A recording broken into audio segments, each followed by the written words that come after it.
everyone. My name is Annalisa Wood, and today I'm going to be talking to you about the cultural significance of family bonds in film. Film has played a pivotal role in the portrayal of world cultures. Non-black people of color are often underrepresented in the film industry, and thus audiences have had a limited exposure to cultures such as Native American, Asian, and Latinx. These cultures specifically all convey the importance of strong family dynamics. In the films Raising Victor Vargas, Drunktown's Finest, and The Farewell, we can see the bond between the protagonists and their families serving as a driving force in their decision-making and behavior. In the film Raising Victor Vargas, Latinx culture is portrayed in the community of the Lower East Side in New York City. We are immediately introduced to the protagonist, Victor Vargas, a teen living with his younger siblings, Nino and Vicky, and his grandmother, Altagracia Guzman. Victor and his family appear to be living in a low-income neighborhood populated with a Latinx majority in a small apartment, portraying a lower-class cultural setting for the film. The movie dives into the theme of masculinity uniquely from both the male and female perspective, as well as the theme of sexuality seen in the daily lives of Victor and his love interest Judy. The story uses the perspective of Latinx teens maturing and discovering their identities as both individuals and members of the Latino community. However, this film does not pass any of the diversity tests such as Bechdel, Vito Russo, or Duvernay, because it lacks the portrayal of the LGBTQ characters or interactions between fully developed female characters unrelated to men. Throughout the film, Victor's grandmother serves as a cultural role model for her grandchildren, with very traditional views on the expectations and behaviors of her kids. Although she comes off as strict and close-minded, she represents the importance of a strong family bond in the Latinx culture. Specifically, Mrs. Guzman takes the opportunity to explain the significance of this bond to Victor and his siblings during a fight they had over the telephone that was thrown out the window in the beginning of the film. During this conversation, Victor's grandmother pleads with her children to be a good family again, in an attempt to mend the hostile relationship between Victor and Vicky.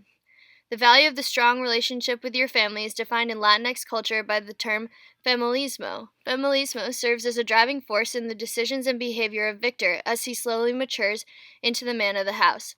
Victor and his grandmother butt heads throughout the movie as they disagree on the type of example he should be setting for his younger siblings, finally resulting in a communion in which they are able to compromise and grow in their relationship together. Drunktown's Finest is another great example of cultural portrayal in film. The movie takes place on the Navajo Reservation in New Mexico. The story follows the lives of three Native individuals, Nizoni, Sick Boy, and Felicia, as they deal with the trials and tribulations of life on the reservation. Through the development of these three characters, we see the importance of sexuality, class, and gender within their Navajo culture. The portrayal of class is seen through the film with the displays of destitution and poverty on the reservation, as well as the cultural struggles of substance abuse and hopelessness of escaping the vicious cycle. Sexuality and gender are explored most predominantly through the subplot surrounding Felicia, a trans woman living with her very traditional grandparents on the reservation. The movie does pass the diversity test as it depicts detailed conversations and relationships between two women, as well as inclusion of LGBTQ characters pivotal to the plot. Similarly to Raising Victor Vargas, we see the same type of close-knit relationship between Felicia and her grandparents in the film Drunktown's Finest. As a trans woman living in such a traditional community, we expect the older generation to be far from accepting of her decisions and behavior associated with her transition. Refreshingly, however, Felicia does not experience any persecution at home. We see her family's acceptance of her specifically through her relationship with her grandfather, as he describes the tribal lore of the Nadli, or third gender, in an attempt to help her understand her role in the world. Felicia's grandmother is also very supportive, as she encourages her to pursue her dreams of becoming a model. Along with this example, we also see the importance of the family bond through their gathering for Sick Boy's younger sister's coming-of-age ceremony. The significance of showing up for your family and supporting their youth into becoming full members of the Navajo community is essential to their culture and thus their everyday lives. Lastly, The Farewell serves as a great representation of the Asian culture and tradition. The film opens with a conversation between Billy, a Chinese-American woman living in New York City, and her grandmother still living in China, whom she refers to as Nai Nai. In this conversation, we are immediately exposed to the strong relationship between these two as they talk about anything and everything. Shortly after this conversation, Billy discovers that her grandmother is in fact very sick and won't live much longer, along with a warning that her grandmother does not in fact have any knowledge of her declining health. The film portrays Asian culture and the strong bond of Billy's extended family, seen through her reunion in China, meant as a last farewell from Billy's family to their leader and matriarch, Nai Nai.